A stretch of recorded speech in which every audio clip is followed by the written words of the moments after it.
바울 서신 훑어보기. 오늘은 옥중 서신을 한번 쭉 훑어보도록 하겠습니다. 옥중 서신이라 함은 바울이 이제 옥에 갇혔을 때 서신을 기록한 것을 말하게 됩니다. 바울이 이제 옥에 갇힌 것은 사도행전 27장 28장에 로마에 이제 옥에 갇혔을 때에 그 셋집을 빌려가지고 바울이 이제 폐위할 수가 없으니까 빌립보 교회에서 폐위한 것으로 나오는데, 빌립보 교회 성도들의 도움을 받아서 셋집에 있으면서 복음을 전한 그러한 내용,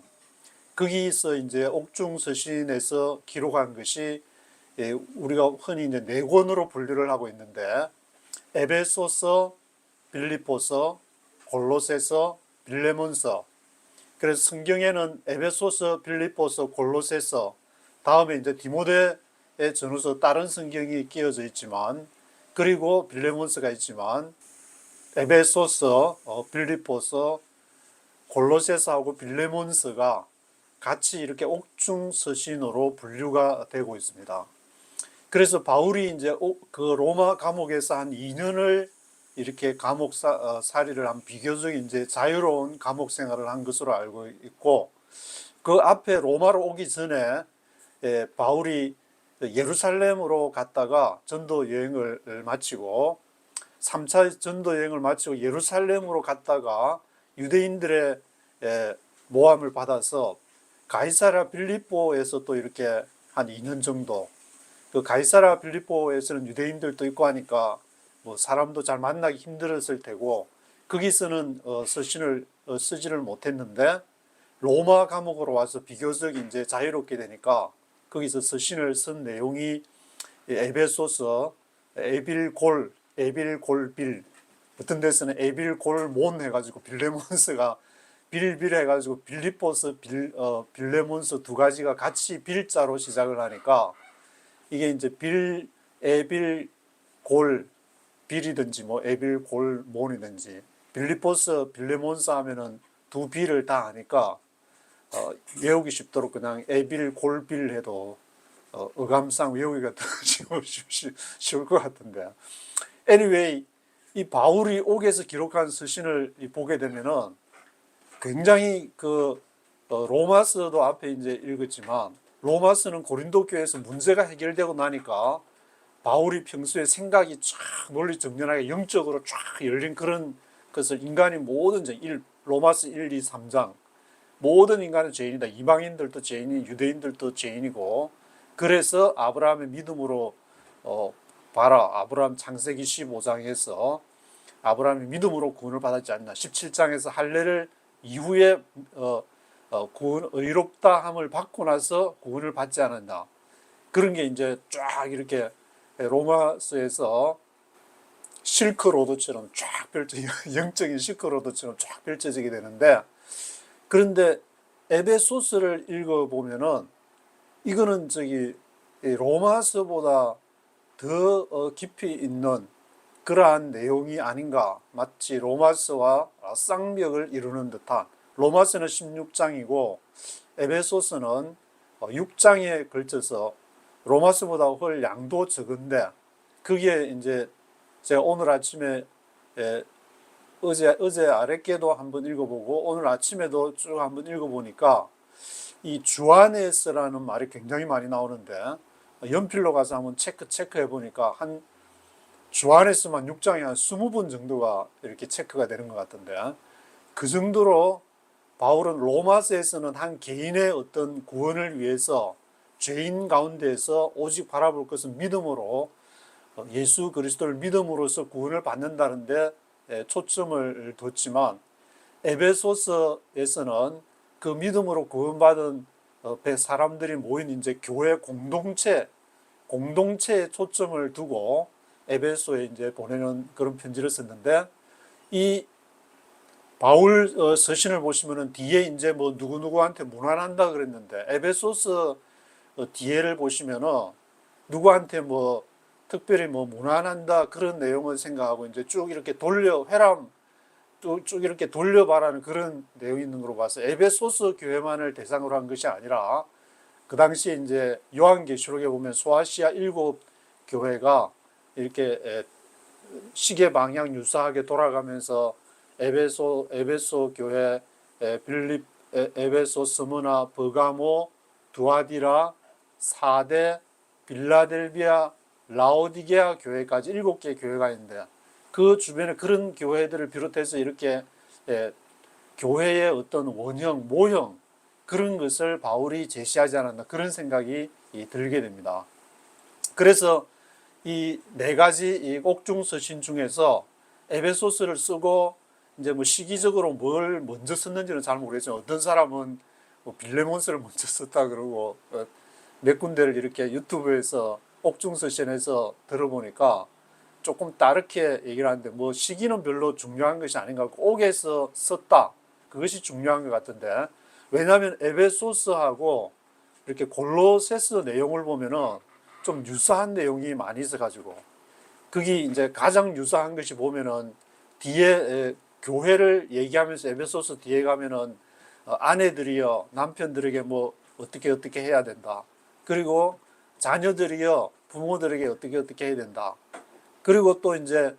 종들아 상전들에게 어떻게 하라. 그런 이제 지금 말하면 이제 가정에 대해서 그리고 또 직장에 대한 어떤 뭐 그런 기본적인 적용될 수 있는 원리를 얘기하고 있는데 그것이 골로새서에도 보면 똑같이 골로새 교회에 보내는 골로새 교회 이제 빌레몬이라는 아마 지금 말하면 장로님이 거기 계신 모양인데 그 골로새의 편지를 보내면서 빌레몬에게 하면서 그 골로새 내용과 에베소 내용이 이 아내들이여 남편들이여 그리고 자녀들이여 부모들이여 그리고 종들이여 상전들이여 이렇게 쭉 그 얘기하는 골로새도 똑같이 그렇게 하면서 내용은 물론 이제 조금씩 다르게 나와 있지만 그 내용이 나와 있기 때문에 이 에베소서하고 골로새서는 감옥에서 썼다 뭐 한 몇 개월 있다가 썼든지 뭐 어떻게 썼는지는 알 수가 없죠. 먼저 골로새를 먼저 썼는지 에베소를 먼저 썼는지는 알 수 없지만 그것보다는 로마에서 이렇게 있을 때 바울이 이 옥중서신을 썼다. 그래서 처음에 제가 바울을 쓰신 울트보기를 할 때 말씀을 드렸지만 바울이 이 초기에 이렇게 드로아를 지나서 빌립보 교회를 지나서 이렇게 쭉 데살로니가 교회 쭉 가면서 그런 초기에 바울의 믿음과 그리고 나중에 이제 디모데후서 맨 나중에 쓰게 되는데 그때를 한번 이렇게 쭉 그 한 인간에 살아오면서 그러한 믿음이 똑같은가 변함이 없는가 조직적인가 뭐 그런 걸 한번 이렇게 살펴본다고 말씀을 드렸는데 이 옥중서신을 읽어보면은 바울이 그 고린도 교회에 그렇게 막 화를 쓱 내고 화내고 하는 그 인간적인 그런 모습보다는 굉장히 차분하고 좀 정리가 되고 굉장히 논리 정연한 어떤 영적인 세계를 엿볼 수 있지 않는가. 그리고 이제 바울은 굉장히 막 완전 보면은 성격이 완전 칼이다. 칼 같아. 그렇게 바라볼 수 있는데 그 중에 하나가 그 2차 선교여행 갈 때 이제 바나바한테 우리가 1차 할 때 이제 그 전도했던 거 한번 둘러보자. 그래서 갈 때 마가 요한 데려가야 되는데 토로스 산맥 그 넘어가기 전에 터키에 마가 요한이 거기서 우리 버리고 갔잖냐. 그 바나바는 같이 데려가자 그랬는데 마가 요한이 그냥 갔기 때문에 같이 데리고 갈 수 없다. 단호하게 그냥 팍 잘랐네. 근데 이제 바나바는 그 생질이기 때문에 아마 이제 그런 것도 있었던 것 같고 또 바나바는 보면은 조금 바울보다는 굉장히 좀 부드러운 좀 그런 성격이었는지 마가 요한도 데리고 바울은 실라를 택하고 바울과 실라 그리고 또 바나바는 마가 요한 데리고 이렇게 서로 같이 다른 길을 가게 되다는 그런 기록이 사도행전에 나오는 거로 봐서 그런 내용을 바울의 성격이 얼마나 칼 같은 건지 그러니까 이 유대인들이 율법을 하게 되면 그 의롭다는 것을 얻기 위해서 얼마나 열심히 노력하는가를 우리가 그 바울의 행동을 통해서도 약간 아직까지 남아있지 않았는가. 근데 옥중 서신을 보면은 바울이 이제 골로새서에서 마가를 지금 언급하고 있는데 나와 함께 갇혔다고 표현을 하고 있습니다. 한번 보시면은 그 골로새서가 4장까지 있고 에베소서는 6장까지 있는데 골로새서 4장 10절에 보면은 나와 함께 갇힌 아리스다고와 바나바의 생질 마가 이렇게 나와 있는데 아리스다고와 바나바의 생질 마가라고 기록이 되어 있기 때문에 이 마가가 이때 같이 있는 거 보면은 다 옛날에 거 다 용서하고 마가 요한도 마가복음을 기록한 사람이라 그러면 이게 보통 사람이 아닌데 거의 바울급 수준의 사람인데 바울은 그런 사람들 내칠 정도로 아주 그것도 하나 극복을 못해가지고 물론 바울 선생님은 40에 하나 개면 하나 감한매를 5번씩이나 맞고 그 살이 찢어지고 아마 아물만 하면은 또 맞고 5번 정도 맞았으면은 피부가 그대로 남아나지 않을 정도까지 되면서 그거를 견디면서 생활을 했으니까 이런 고생도 못하면서 내가 예수 그리스도를 따르려고 했냐 죽음도 각오하지 못하고 그렇게 말할 수 있겠지만 나중에 이제 옥에 갇혀가지고 같이 있으면서 많이 누그러졌지 않나 그런 생각이 들고 또 이렇게 에베소스나 골로새서의 말씀을 읽어보더라도 그렇게 막 고린도 전후서처럼 굉장히 막 어떤 부분에 열받아 하는 그런 거는 전혀 찾아볼 수 없이 교회가 그리스도의 몸으로 그리스도는 머리고 이제 이 에베소서에서는 교회에 대해서 강조를 많이 하게 되는데 교회는 바로 그리스도는 머리고 머리에 따른 그 각 지체가 바로 교회다. 그래서 교회가 서로 잘 지내고 하나처럼 성령도 하나고 막 하나라는 것을 굉장히 강조를 하고 있는 것이 바로 에베소서인데 그 반면에 이제 골로새서에서는 그리스도가 어떤 분인지를 그것을 이제 초점을 맞춰서 얘기를 하고 있고 에베소서는 그 몸된 교회에 대해서 강조를 하고 있습니다. 그래서 에베소서와 골로새서는 쌍둥이 서신이라 그렇게 얘기를 하고 또 로마서와 비교를 하게 되면은 제가 읽어보니까 로마서는 개인적인 어떤 믿음으로 구원받는다는 개인의 영성에 초점을 맞췄다 그러면은 에베소서는 믿음으로 구원받은 그런 사람들이 모인 그런 교회 공동체, 교회라는 것은 바로 로마서의 믿음으로 구원을 받는다는 예수 그리스도에 대한 믿음을 받아들인 사람인데 그 사람들이 모인 공동체를 에베소는 말한 것이고 그리고 그 교회 공동체 머리 되는 분인 그리스도 그 머리 되신 분이 그리스도를 강조한 것이 골로새서가 아닌가. 골 하니까 이제 골이 머리에 있기 때문에 머리를 말하는 것이 아닌가. 그래서 로마서와 에베소서, 골로새서 물론 다른 성경도 마찬가지겠지만 아주 깊은 연관성을 가지고 있기 때문에 바울 선생님께서 옥에 갇혀서 이제 에베소와 골로새 교회의 편지를 쓸 때의 상황과 앞에 이제 뭐 고린도나 빌립보나 그 유럽으로 막 이렇게 들어와해서 막 꿈에서 막 비몽사몽간에 들어와 해가지고 이제 유럽으로 건너가게 되는 2차, 3차 전도 여행을 할 때하고는 많이 이제 상황이 이렇게 달라진 것을 볼 수가 있는 것 같습니다. 그래서 우리가 똑같은 믿음을 가졌을지라도 고린도 전후서를 이렇게 쓰게 되는 그러한 상황이 우리에게 주어질 때가 있고 로마서 영적인 문이 이제 어떤 그 해결이 재정 문제로 막 고통을 당한다든지 자녀 문제라든지 또는 직장 문제라든지 또는 자기 영적인 어떤 구원의 문제 여러 가지 각 사람들에게 다가오는 그런 문제가 해결됐을 때는 로마서처럼 쫙 이렇게 영적으로 어떻게 구원을 받는지가 쫙 풀려나갈 수가 있는 것이고 또 그것이 이제 조금 극복이 되고 비록 몸은 옥에 갇혔지만 거기에서 교회들이 앞으로 그 믿음을 받아들여서 어떻게 살아 나가야 될지를 쫙 이렇게 설명하는 그 에베소서, 신혼 부부들이 가장 좋아하는 성경이라고 말씀하시는데 두 분이 에베소서, 우리나라 말로 하면 이제 애를 좀 베게 해달라는 뭐 하여튼 그 육체적인 애를 뵐 뿐만 아니라 이렇게 우리가 교회 생활을 하면서 로마서를 통해서 영적인 우리가 아이들을 베게 해서 그 아이들이 많아질 때 물론 이제 뭐 대한민국의 출산율이 지금 낮아지게 되니까 그런 애들도 많이 낳아야 되겠지만 그렇지만 그것보다 하나님이 더 중요시하는 것은 이렇게 영적으로 에베소서 그 교회는 바로 그리스도께서 낳은 지체, 낳은 아이, 영적인 아이들을 말하는 거기 때문에 영적인 출산에 대해서 지금 대한민국이 많이 좀 신경을 써야 되지 않을까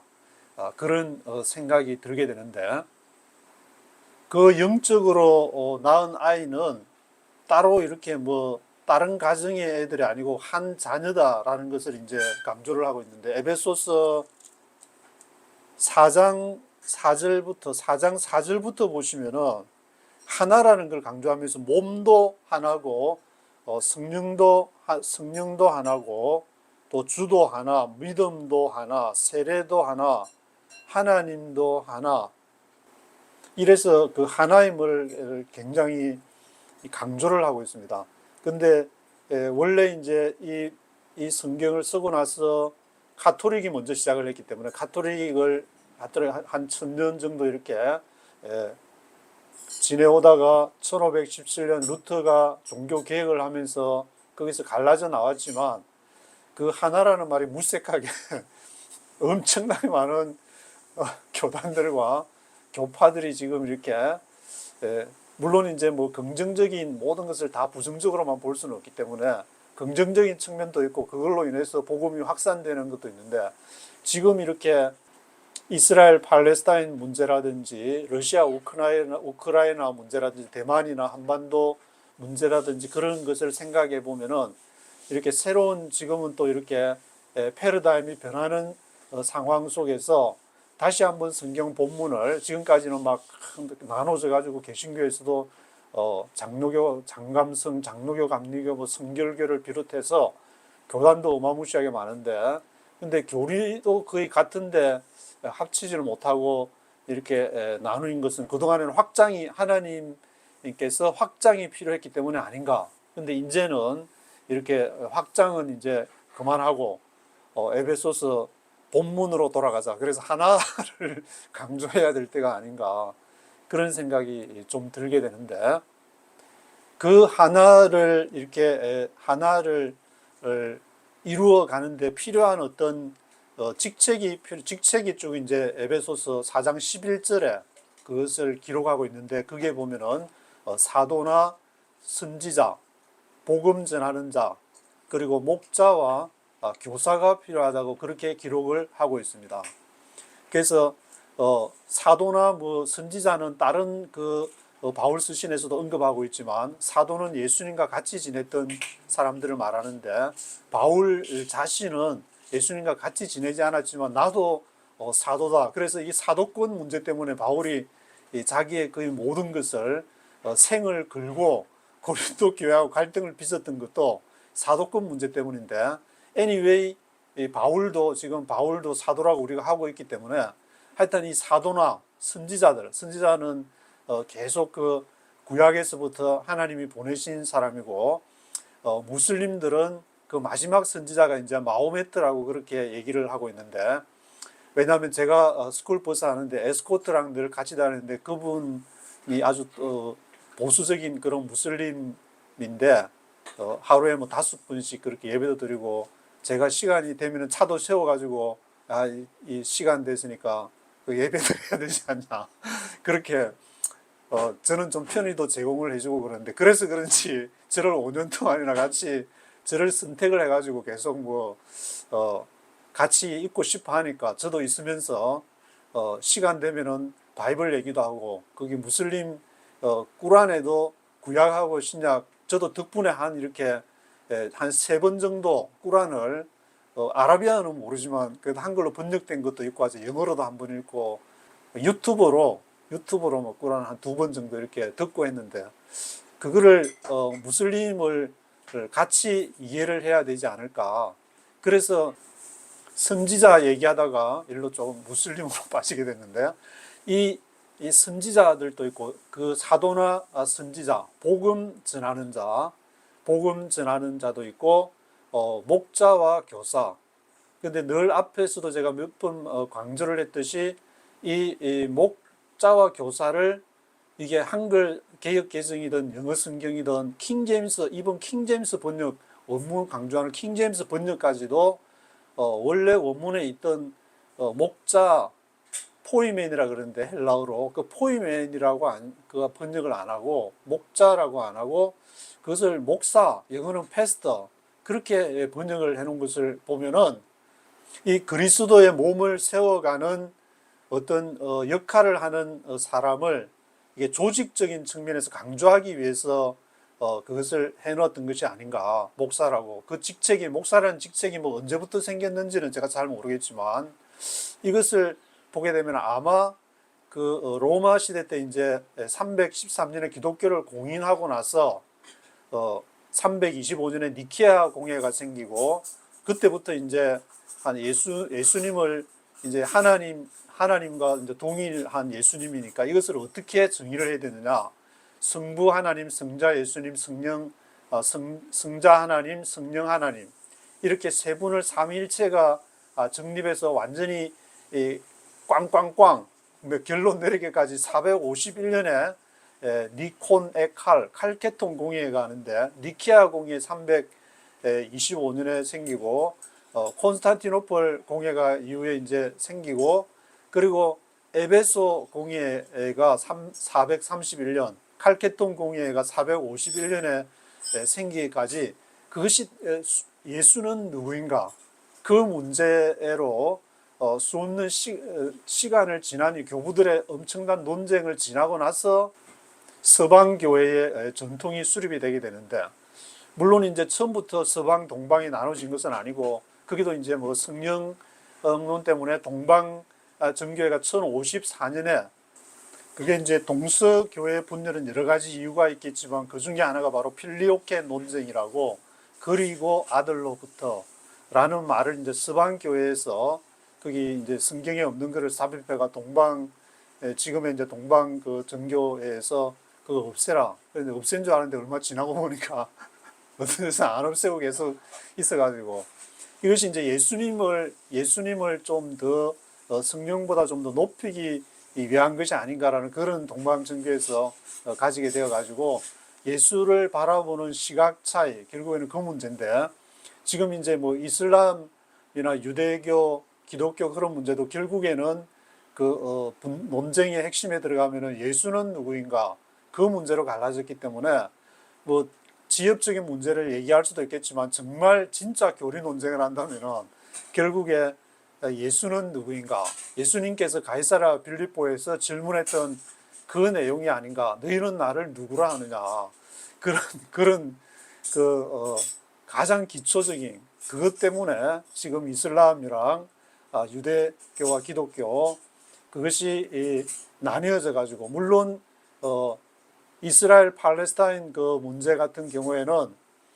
1차 대전 이후로부터 쭉 시작을 해가지고 영국과 프랑스가 지금의 중동을 이제 나눠먹기 하려고 하다가 약속한 그게 있어가지고 팔레스타인의 로스차일드 관련된 거기에 이제 지금의 팔레스타인 그 땅에 64만 명 정도로 이주하면서 중동 문제가 발생된 것이 시작이 돼가지고 그 팔레스타인에 있던 사람들이 주위로 이제 난민으로 갈 수밖에 없으니까 지금의 문제가 발생된 것인데 그것보다도 더 근본적인 문제는 예수는 Who is Jesus Christ? 예수는 누구인가? 그래서 바울 선생님도 결국에는 구약의 그 율법 의일 문제 그걸로 고민하다가 로마서 그리고 그 로마서를 통해서 에베소서와 이제 골로새서 이런 옥중 서신을 쓰게 됐다고 볼 수가 있는데 그렇지만 바울 선생님은 결국에 하나다 그리스도 안에서 그리스도를 머리로 해서 몸이 하나라는 것을 강조할 수가 있습니다. 이 성경을 없이 그냥 각 교파별로 각 그 칼라로 자기들끼리 그냥 각자 열심히 해가지고 그리스도의 몸을 이루고 높이자 그렇게 하면 되겠지만 이 구절을 삭제하지 않는 이상은 하나라는 것을 피해갈 수가 없기 때문에 그래도 가톨릭은 늘 이단이라고 하면서도 늘 이렇게 좀 개신교가 하나 꿀리는 거는 가톨릭은 그래도 봐라 우리는 그래도 조직적으로 하나지 않냐 너희는 너희는 뭐 말로만 하나지 얼마나 갈갈이 찢어져 있냐 이런 식으로 말하면 할 말이 없기 때문에 여기에서도 저도 한국에 있을 때 이제 90년도 초반에 진보와 보수가 연합운동하고 할 때 너무 막 흥분이 돼가지고 이쪽 저쪽 막 열심히 쫓아다니면서 했는데 지금 보니까 물과 기름처럼 나눠져 가지고 그것이 이제 진보와 보수라는 그런 큰 어떤 이념적인 갈등이 거기에 있었기 때문에 아닌가 지금 와서 생각하면 그런 생각이 들고 이제는 그런 진보와 보수를 넘어서 새로운 한반도의 이막을 열어갈 때가 아닌가 그런 생각이 들기 때문에 에베소서의 말씀을 새롭게 바울도 이제 로마서에서 로마서를 쓸 때 에게를 중심으로 고린도 교회, 에베소 교회 그 중심에 이제 에게 문명의 중심이 크레타에서 이제 시작된 크레타 문명이라고 볼 수가 있는데 그런 에게 문명에서 지중해 문명권으로 다시 눈을 확장을 하고 개인적인 구원에서 그리스도의 몸인 이제 공동체를 향해서 더 영적인 진보를 이루어갔듯이 우리에게도 한국 교회 흩어진 디아스포라 모든 전 세계 교회들이 어떤 하나의 목표를 하려고 우리가 에베소스에 하나가 있으니까 하나로 합쳐보자 말로만 하니까 절대 안 된다는 것을 70년 동안 알았으니까 이제는 하나님의 섭리하에서 진행되어져 갈 수밖에 없지 않은가 그래서 이제 하나가 되는 것이고 우리가 아무리 뛰어난 교리와 뛰어난 지식을 가지고 있다 할지라도 하나님이 개입하지 않고는 하나님 나라가 이루어질 수 없다는 것을 이번 러우 전쟁이나 이팔 사건에서 알 수가 있지 않는가 그런 생각을 해보게 됩니다. 그래서 에베소서에는 내가 그리스도의 비밀을 맡았다. 비밀이라는 말이 나오는데 아마 바울 선생님께서 이 비밀이라는 말을 할 때는 자신이 그 율법에 그렇게 충실하려고 하다가 다메섹에서 예수님을 만난 그 비밀을 말하는 것이 아닌가. 그래서 그리스도인은 누구인가? 우리는 다 비밀을 한 가지씩 가지고 있는 사람이다. 그리스도 안에서의 비밀, 그리스도 안에서의 그 비밀을 갖고 이 우리가 살아내야 될 삶, 내가 지체로서 손가락이면 손가락으로서 발가락이면 발가락으로서 그런 사명을 감당할 때에 한 공동체로서의 한 몸과 머리를 의식하면서 그렇게 우리가 기쁜 삶을 살아갈 수 있지 않은가. 그리고 그런 사람들과 함께 기쁨을 나누어 갈 수 있지 않은가. 그런 생각을 해보게 됩니다. 그래서 어디에 있든지 바울처럼 로마의 감옥에 비록 갇혔을지라도 이런 아름다운 그러한 아름다운 그 영적인 집을 이렇게 지어가는 모습처럼 우리가 남미에서 선교사로 있든지 아프리카에 있든지 또는 중동에서 이슬람과 같이 있든지 또는 인도와 아프가니스탄, 파키스탄 그런 스탄 7개 나라 카자흐스탄과 또 신장 위구르에 접한 키르기스탄, 타지키스탄 또 이렇게 우즈베키스탄이라든지 투르크메니스탄이라든지 그런 나라에 있을지라도 어디에 있든지 간에 거기에서 내가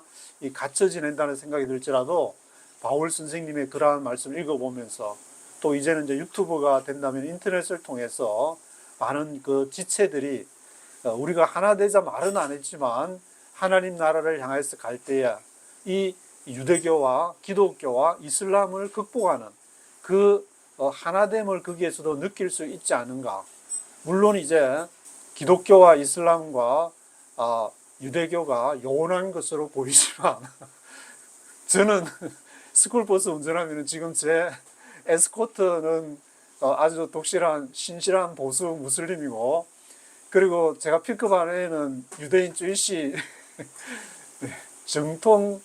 정통에 가까운 쭈이씨 같은데, 그분이 이제 지금 또 뭐 한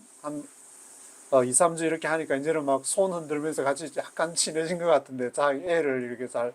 하니까. 그런 쭈이씨 유대인과 무슬림과 저는 기독교인으로서 새 종교가 같이 한 차를 타고 가면서도, 그 뉴욕의 이제 벨트 파크웨이 그 아름다운, 얼마 전에 생겼던 슬리치 셜롬인가 그 스테이트 파크도 있는데, 거기 지나면 너무 아름다워가지고 자꾸 눈길이 그 아름다운 스테이트 공원과 그리고 바다를 대서양 바다를 바라보면서 새 종교가 함께 가는 것을 보면서 많은 생각을 하게 되고,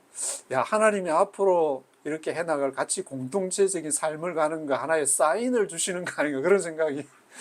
들기도 한데, 저 같은 사람이 기독교 개신교만 어릴 때부터 모태신앙으로 있다가 이렇게 될 줄 누가 알았으랴. 우리는 알 수 없는 그 길을 가고 있기 때문에 하루하루 어떤 상황에 있더라도 전 세계에서 흩어져 있는 많은 사람들일지라도 누구나 하나님의 마음을 갖고 그리스도를 알아가려는, 그 몸을 이렇게 충만하게 돼간다고 하면 하나님을 알아간다는 말인데, 이거다 하고 결론을 내려서 우리가 교리를 던져주는 것이 아니라, 야, 오늘도 하나님의 나라가 어떻게 진행이 될 것인가 너무너무 궁금하다, 성령께서 어떻게 인도할 것인가, 그런 마음을 가지고 뉴욕에 살든지 한국에 살든지 아프리카에, 남미에, 중동에 어디에 살지라도 그런 마음이 있는 사람들을 만나게 될 때, 그것이 바로 하나님 나라를 향해 가는 것이고 하나님 나라를 이루어가는 것이고 교회 공동체를 형성하는 것이고, 그리고 하나님을 알아가는 것이 아닌가, 저는 이제 그 생각이 너무 들고. 참고로 지금 생각나는 것이, 지금 무슬림의 그 이스라엘 팔레스타인 사건 때문에 유튜브에 이제 저도 박현도 교수라고 이제 무슬림 그 중동 문제, 그리고 성일광 교수라고 이렇게 시사적인 문제나 뭐 이슬람 문제 많이 이를 언급하는데, 그분들하고 또 한 사람은 이제 보니까 이희수 교수라고, 그분 것도 이제 시간이 많이 남으니까 이제 쭉 그거를 쭉 다 이렇게 한번 유튜브에서 다운받아서 들어봤는데, 너무너무 재밌게, 요즘에 거기에 대해서 관심을 가지면서 우리가 좀 더 크리스찬으로서 유대교와 이슬람교에 대한 지평도 좀 넓혀가지 않아야 되는가. 왜냐하면은 우리가 가진 교리만 이렇게 가지고 있을 때에, 제가 같이 무슬림하고 있어 보니까 무슬림이 너무 내 말을 잘 들어주고, 또 내가 질문하면 너무너무 대답도 잘해주는데, 그동안에 너무 한 손에 칼, 한 손에 뭐 코란 해가지고 교육을 전혀, 대한민국 학에서는 그런 교육을, 무슬림에 대한 교육을 전혀 시켜주질 않으니까. 그래서 무슬림이 그동안에 이 서구 세계가 200년 동안 지금까지 전 세계의 어떤 패권을 가지고 오지만, 그 이전에 무슬림은 1000년이 넘는 시간 동안을 패권을 가지고 갔다는 거. 한 가지만 이제 말씀드리면은, 그 무슬림이 이제 622년에 헤지라 해서 한 10년쯤 있다 631년인가 마호메트가 사후 돌아가시고 나서, 그리고 꾸란이 전파되면서 한 711년까지 정복 전쟁을 해서 주변에 한 아프리카, 북아프리카부터 711년에 에스파니아 리베리아 반도까지 이 점령을 하면서 이제 끝이 나는 상황이 됐는데, 그 나라가 한 22개국, 그래서 서쪽으로는 대서양, 북쪽으로는 지중해, 남쪽으로는 사하라 사막이 있고, 동쪽으로도 뭐 이집트 끝까지 다 갈 데가 없으니까, 그게 711년부터 이제 무슬림이 거의 다 정복할 땅은 다 정복을 했는데, 그리고 나폴레옹이 이제 이집트 알렉산드리아를 정복하던 1798년도 그때까지가 이제 무슬림이 통치한 시기라고 보게 되는데 거의 이제 1000년이 넘는 기간 동안 거의 중세시대 카트르하고 비슷한 그런 기간인데 그 기간이 지나고 나서 나폴레옹이 이집트 알렉산드리아를 정복했던 1798년 이후에 서구가 이제 그때부터 막 이렇게 이슬람 무슬림 지역을 정복을 시작해서 패권을 가져오기 때문에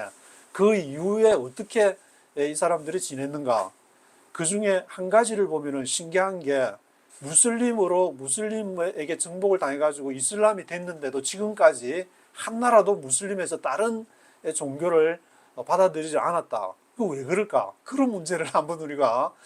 생각을 해봐야 되지 않을까? 그거에 대해서 한 번도 얘기를 안 하고 이제 나이 50, 60대가 이제 이스라엘 팔레스타인 문제 생기니까 그런 게 관심을 갖는다든지 그거는 너무 우리 세계에 갇혀가지고 협소하지 않는가. 이제 그런 점들을 지금 우리가 한번 생각해 봐야 되지 않을까. 왜냐하면 앞으로 이제 한반도가 중요한 기로에 놓여서 하나님 나라를 위해서 그런 역할들을 감당해야 될 것이 있는데 우리 민족끼리 내지는 이제 우리만 이렇게 우리 기독교만 그렇게 강조하다 보면 다른 거를 다 배제해버리고 또 전쟁이 일어나고 십자군 전쟁을 다시 또 일으킬 수는 없는 문제니까 그런 거를 지평을 좀 넓혀야 되는데 그 지평을 넓히는 길은 바로 성경을 통해서 바울 선생님이 좀 성경을 보니까 또 이렇게 10사람이 읽으면 다 10사람이 그 기본적인 것은 같지만 어떤 방향이나 자기의 성향이나 따라서 각 지체가 다양한 것처럼 다양한 모습이 나올 수 있기 때문에 그런 것으로 지금 우리 대한민국이 지금 맞이한 이렇게 변화의 시기를 그 파고를 잘 넘어가야 돼. 서핑 그 보드를 타고 파도를 쫙 넘어가야지. 그러니까 맞부딪혀서 한판 해보겠다 그러면 파도 속에 완전히 깔아앉아가지고 영영이 수장될 그런 상황이 벌어질 수도 있기 때문에 그것을 부드럽게 우리가 잘 인도함을 받아야 되지 않을까 그런 생각이 들게 됩니다. 오늘은 여기까지 하도록 하겠습니다.